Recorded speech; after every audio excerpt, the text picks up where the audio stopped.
장소로 들어갑니다. 세상의 신을 벗고서 주 보좌 앞에 엎드리리. 내 주를 향한 사랑과 그 신뢰가 사그러져 갈 때 하늘로부터 이곳에 장막이 덮이네. 이곳을 덮으소서. 이곳을 비추소서. 내 안에 무너졌던 모든 소망 다 회복하리니. 이곳을 지나소서.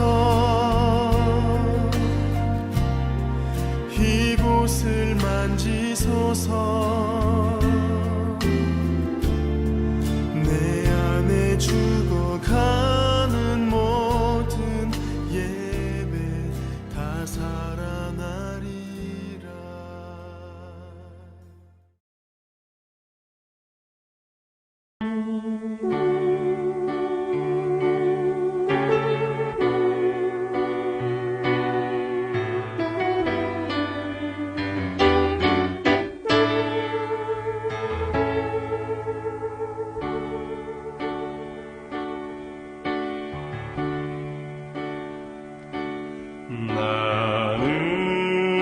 나는 소리요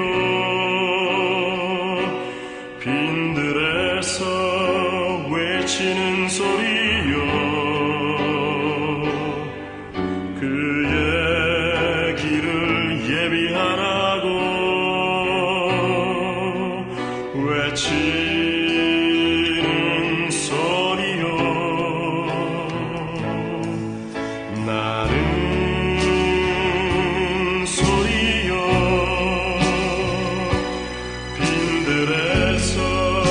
외치는 소리요 그의 길을 예비하라고 외치는 소리요. 나는 홀로 세례를 주나 그는 성령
성도의 삶은 믿음으로 시작되어 믿음으로 완성됩니다. 예수님을 믿는 그 믿음으로 구원받아서 이 땅에서 하나님의 자녀로 살아가다가 그 믿음 가지고 하나님 아버지가 계시는 천국에 들어가는 것입니다. 그런데 많은 성도님들이 이 믿음이라는 것을 눈에 보이지 않는 일종의 신념이나 자신감 정도로 생각하는 경우가 많습니다. 하지만 그렇지 않습니다. 믿음은 한 사람의 삶 속에 있어서 구체적인 행동으로 나타나게 만드는 삶의 원리입니다. 그래서 예를 들어 본다면 컴퓨터에 있어서 그 복잡한 일들을 수행하게 만드는 소프트웨어, 운영 체계가 바로 성도에게 있어서 믿음과 같고, 또 거대한 한 나라를 지탱하게 만드는 헌법, 이 법과 같은 것이 우리 성도에게 있어서 믿음과 같은 것입니다. 그래서 바른 믿음을 갖지 못하면 바른 신앙생활이 불가능합니다. 오늘은 주보 성경 공부의 본문인 누가복음 3장 8절로 9절의 말씀을 통하여 바른 믿음, 바른 신앙생활을 하지 못함으로 세례 요한에게 책망받은 그 이야기를 통하여 바른 믿음, 바른 신앙생활이 무엇인지 함께 살펴보겠습니다. 이 시간 누가복음 3장 8절로 9절의 말씀을 봉독하겠습니다. 회개에 알맞는 열매를 맺어라. 너희는 속으로 아브라함은 우리의 조상이다 하고 말하지 말아라. 내가 너희에게 말한다. 하나님께서는 이 돌들로도 아브라함의 자손을 만드실 수 있다. 도끼를 이미 나무 뿌리에 갖다 놓으셨다. 그러므로 좋은 열매를 맺지 않는 나무는 다 찍어서 불 속에 던지신다. 아멘.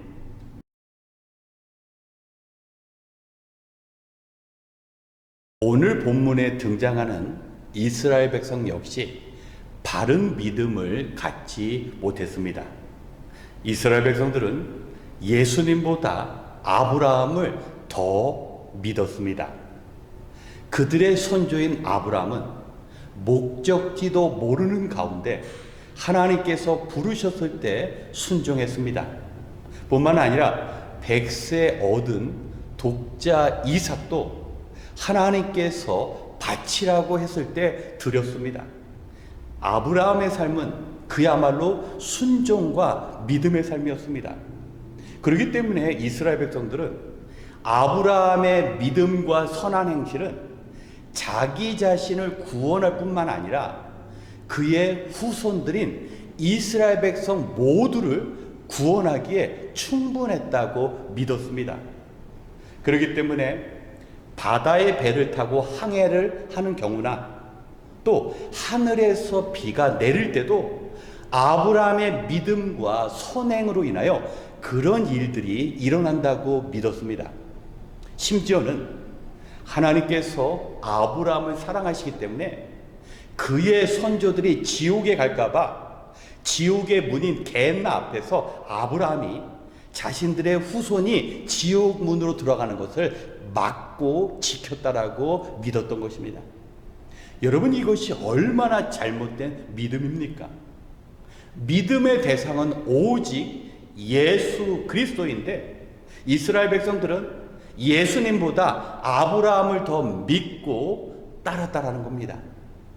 이러한 잘못된 믿음을 가진 이스라엘 백성들을 향하여 세례 요한이 책망한 것입니다.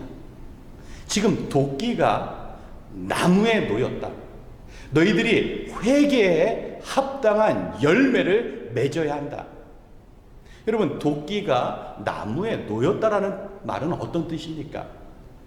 산에서 나무를 할 때 나무꾼은 먼저 도끼를 자신이 찍으려는 그 자리에 한번 놓으면서 겨냥합니다. 만약에 나무꾼이 그 도끼를 나무 앞에 놓는다라는 것은 그 바로 도끼를 가지고 그 나무를 찍어 버린다라는 뜻입니다. 지금 세례 요한은 예수님께서 곧 이 땅에 오시는데, 예수님께서 오신다라는 것은 이 땅의 모든 사람들을 심판하기 위하여 오셨음을 명확히 이야기하면서 그 심판의 긴박성에 대해서 이야기하고 있는 것입니다. 예수님을 믿어야 합니다. 그런데 예수님을 믿는 그 믿음은 무엇으로 증명됩니까? 바로 선한 열매라는 겁니다. 왜 나무꾼이 나무를 도끼로 찍어버립니까? 바로 열매가 없는, 쓸모없는 나무는 도끼로 찍어서 아궁이에 던지는 것입니다. 여러분, 이스라엘 백성들은 그들이 선한 삶을 살지 않아도 전혀 문제가 없었다라고 믿었습니다. 오늘날 많은 신앙인들도 마찬가지입니다. 그 삶 속에서 악을 행하더라도 하나님을 두려워하지 않습니다. 그 악한 삶에 대한 결과가 자기에게 마치 도끼가 나무를 찍듯이 자기 인생 가운데 하나님의 징계가 주어진다는 것을 믿지 않습니다. 왜 그렇습니까? 하나님은 끝까지 참으시는 하나님, 영원히 참으셔서 자신이 어떤 죄를 짓더라도 그 죄 앞에서 침묵하시는 하나님으로 잘못 알고 있었던 겁니다. 그래서 세례 요한은 우리의 하나님은 우리를 기다려 주시지만, 오래 참으시지만 영원히 참는 분이 아니라는 것을 지금 말씀하는 것입니다. 그렇다면 우리가 도끼로 인한 그 징계를 받지 않기 위해서 어떻게 해야 합니까? 바로 회개하는 것입니다. 여러분, 회개라는 것 역시 그저 잠시 기도의 자리에서 이루어지는 것으로 생각할 때가 쉽습니다. 그런데 그렇지 않습니다. 여러분, 회개는 우리가 하나님을 떠났다가 하나님께로 다시 돌아가는 겁니다. 만약에 우리가 살인이나 간음이나 도둑질이나 어떤 악한 죄를 범하지 않다 하더라도 우리가 하나님을 떠났다라면 그 자체가 이미 큰 범죄를 행한 것입니다. 그래서 우리가 하나님을 떠난 그 순간마다 다시 하나님께로 돌아가야 하는 것입니다. 회개는 바로 하나님께로 나아가는 것입니다. 사랑하는 성도 여러분, 우리가 하나님께로 나아갈 때 어떤 일들이 일어납니까? 바로 아버지 되신 하나님 앞에서 우리는 하나님께서 기뻐하시는 삶을 살아가게 되는 것입니다. 마치 빛과 어둠이 공존할 수 없는 것처럼 우리는 선하신 하나님 앞에 나아갈 때 아버지 되신 그 하나님의 선하심이 우리 삶 속에서 그리스도 예수의 능력을 통하여 나타나는 것입니다. 그것을 세례 요한은 바로 열매 맺는 것이라고 이야기합니다. 여러분, 회개의 결과는 열매입니다. 그저 눈물을 흘려서 그 자리에서 기도하고 회개를 마치는 것이 아니라 삶 속에서 구체적인 모습으로 나타나야 합니다. 그래서 오늘 말씀 누가복음 3장 이 8절로 9절에 이어서 세례 요한은 회개가 무엇인지 이야기합니다. 만약에 옷을 2벌 가진 자가 있다면 옷이 없는 자에게 나누어 주는 것이 회개며, 세리가 세금을 거둘 때 자기에게 주어진 것만큼만 걷는 것이 회개라는 것입니다. 그리고 군인들은 칼과 창을 가지고 있기 때문에 자신의 그 칼과 창을 가지고 사람들을 두렵게 하는 것, 강포하는 삶을 멈추는 것, 이런 삶으로 나타나는 것이 회개이고, 이 회개는 구체적인 열매로 표현된다는 것입니다. 우리 사랑하는 성도 여러분, 혹시 우리에게도 이 이스라엘 백성들이 가지고 있는 그 막연한 믿음이나 그릇된 신앙관이 있는 것은 아닌지요? 내가 어떠한 죄를 저지르더라도 나는 별 문제 없이 살아갈 수 있다라는 것, 내가 회개하지 않고 죄를 품고 하나님을 위하여 열매 맺는 삶을 살지 않더라도 나는 그 어떤 징계나 어떤 채찍도 받지 않는다라는 것이 바로 그릇된 믿음과 잘못된 신앙관이라는 겁니다. 그래서 세례 요한은요, 너희들이 아브라함의 후손이기 때문에 그 후손됨으로 인하여 구원받고 그 후손됨으로 인하여 범죄를 저질러도 너희들에게 좋은 일만 일어난다고 믿는다면 우리 하나님께서는 돌멩이 가지고 아브라함의 후손을 만들 수 있다고 말씀하십니다. 돌멩이도 그런 논리라면 하나님의 은혜와 자비를 받을 수 있다라고 말한 것입니다. 그렇습니다, 사랑하는 성도 여러분. 우리는 예수님을 믿는 그 믿음으로 인하여 평생 하나님의 자녀로 살아갑니다. 여러분, 자녀는 늘 하나님 아버지 곁에서 살아갑니다. 자녀는 하나님 앞에 서서 하나님께서 원하시는 일, 기뻐하시는 일을 행하는 것이 진정한 자녀됨의 원리입니다. 만약에 내가 구원 받았음에도 불구하고 하나님 아버지가 느껴지지 않고 하나님 아버지를 의식하지 않아서 이 땅에서 죄 가운데 살고 내가 하나님을 위하여 그 어떤 선한 삶을 살아가지 않고 있다면 우리는 다시 한번 확인해야 합니다. 내 믿음이 내 삶을 움직이는 구체적인 삶의 방식인가, 아니면 막연하게 내가 느끼는 그 감정적인 확신이나 기쁨인가, 우리는 구별할 줄 알아야 합니다. 세례 요한은 회개하지 않으면 그 도끼가 나무를 찍어서 그 찍어버린 나무를 아궁이에 던진 자라고 경고하고 있습니다. 우리는 주님께서 이 땅을 심판하러 오시는 마지막 때를 살아가고 있습니다. 구원받은 하나님의 자녀로서 회개에 합당한 열매를 맺어야 합니다.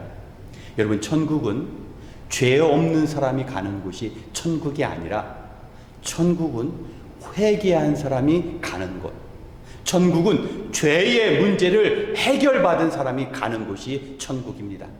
우리 모두 진정한 회개를 통하여 죄의 문제를 해결받고 아름다운 그 삶의 열매를 통하여 하나님께 인정받으시는 삶을 살아가시길 우리 주님의 이름으로 축원합니다.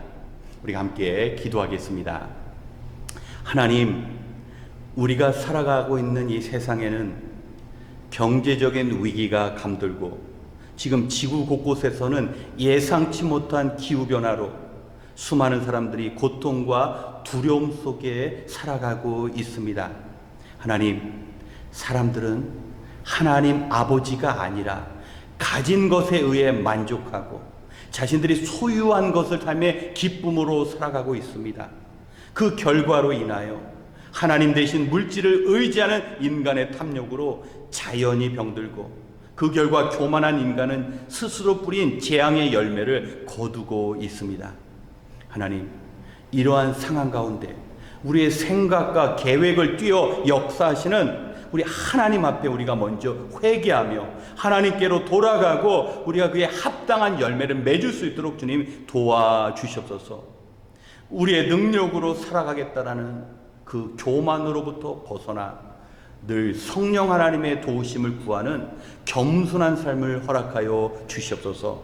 오늘도 시대와 상황을 초월하여 일하시는 하나님 앞에 나아가며 하나님을 기쁘시게 해드리는 삶의 열매를 맺을 수 있도록 주님 도와주셔서 이제 한마음으로 함께 기도할 때 우리를 통하여 일하시기 원하시는 주님께 모든 것을 맡겨드리며 이 땅에 주님을 따르는 그리스도인으로서 살아갈 수 있도록 주님 능력의 능력을 허락하여 주시옵소서.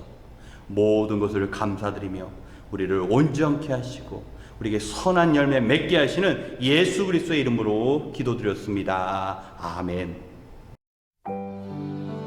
이 시간 먼저 오늘 들으신 말씀을 기억하며 함께 기도하겠습니다. 우리는 바쁘다라는 이유로 기도의 시간을 갖지 못할 때가 많습니다. 성도가 기도의 시간을 제대로 갖지 못한다는 것은 그 지은 죄를 하나님 앞에 고하는 회개의 시간을 갖지 못한다는 것을 의미합니다.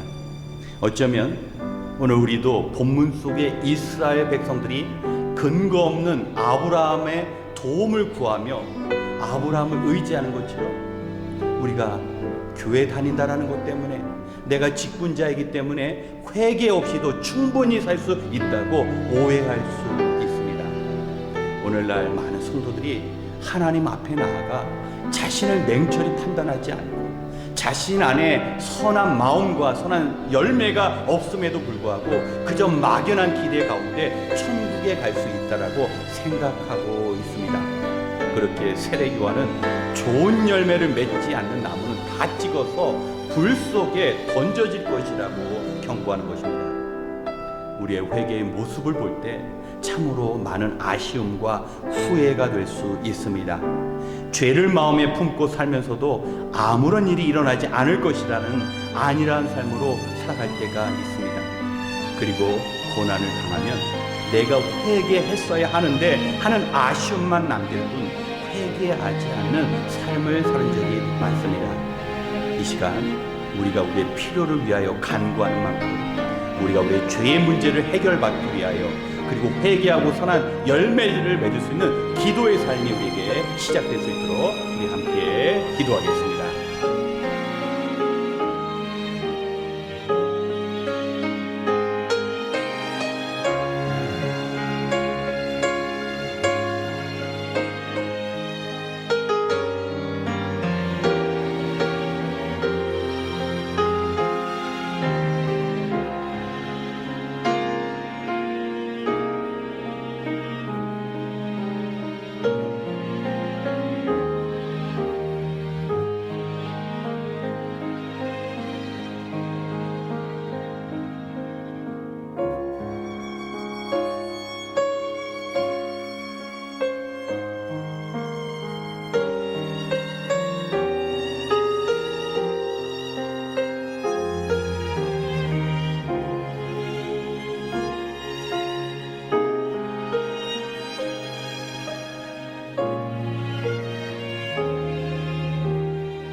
두 번째, 이 땅을 위하여 기도하겠습니다.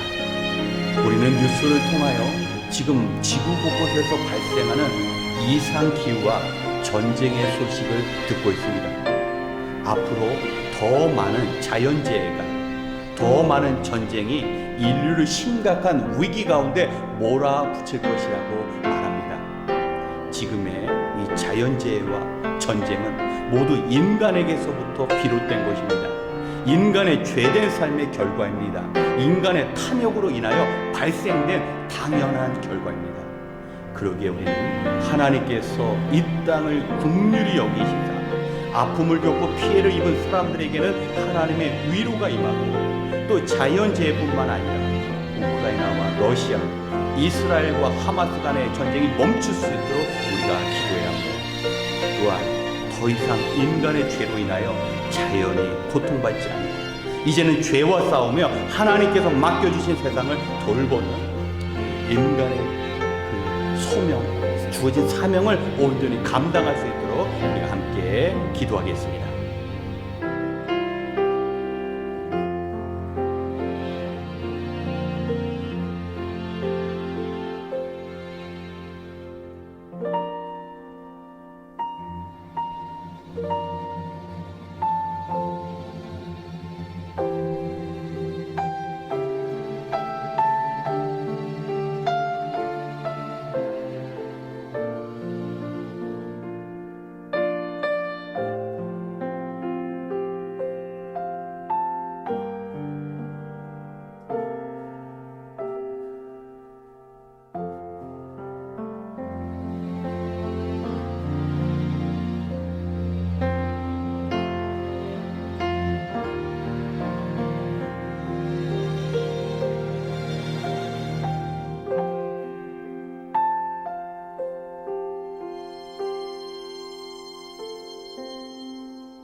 마지막으로 우리 교회를 위하여 기도하겠습니다. 하나님께서는 예수 그리스도의 그 흘리신 피값 위에 우리 교회를 세우셨습니다. 예수님께서 교회의 주인이심을 우리가 고백하며 이 땅에서 행하신 영혼 구원의 사역과 그분의 성품을 우리는 날마다 닮아가야 합니다. 이 일은 우리의 의지대로 감당할 수 없을 뿐만 아니라 사단은 지금도 우리 성도님들이 각자 맡은 임무와 주어진 직분을 온전히 감당하지 못하도록 방해하고 있습니다. 그렇기에 교회를 위한 성령의 역사 없이는 이러한 일들이 정상적으로 이루어질 수 없습니다. 성령의 인도하신 가운데 주님의 음성에 순종하며 자신에게 주어진 일들을 감당하는 우리 성도님과 주어진 사명 감당하는 교회로 세워져야 합니다. 이 시간 주님께서 함께 하시는 교회, 주의 이끌림이 있는 우리 성도님의 삶이 이루어질 수 있도록 교회를 위하여 기도한 이후에 개인 기도 시간을 갖겠습니다. 함께 기도하겠습니다.